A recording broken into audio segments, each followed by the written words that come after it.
Chilimba. Tinotenda makadiko memu. Tiripo edu makadiwo. Ndiri kuona muri pachikoro chakanaka, stereki chiri smart, zvese clean. Tinokugamuchirai pano paFruitful Tots Academy. Tinowanikwa muna Mangwende Drive East panumber 6174.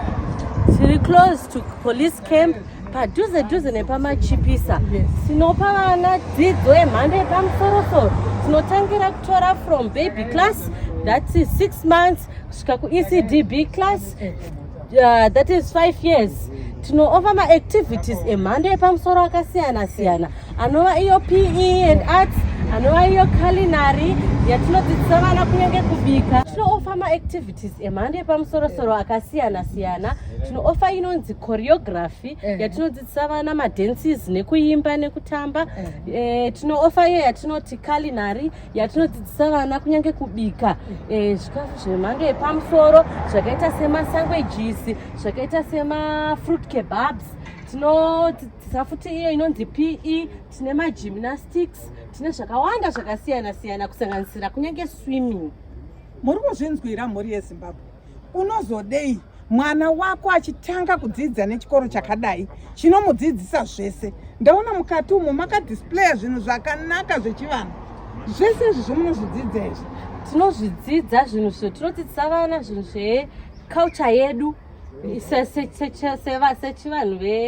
sevanhu vechitema. Sanhasi so tine iya yatiri kuti Africa Day.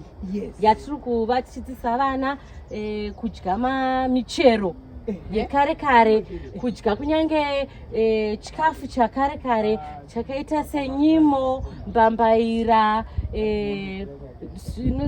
sadza rezviyo zvakasiyana-siyana, magaka, ndaona netsubvu zvese zvakazara zvakasangana.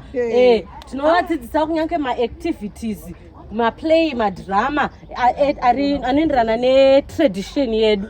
Ndinotenda chaizvo. Kunyange nhasi. Ndanzwa ndichifara ndichitenda paFruitful Academy. Pano padhuze. Mwana anonotorwa pamba, achidzoserwa pamba. Munoziva kuti magedhi avo anogara akakiiwa, vadikani mwana anombobuda panze kana anoentertainwa nemubereki asiri wake. Fruitful Academy is the best in Highfield. Unza mwana wako paFruitful Academy.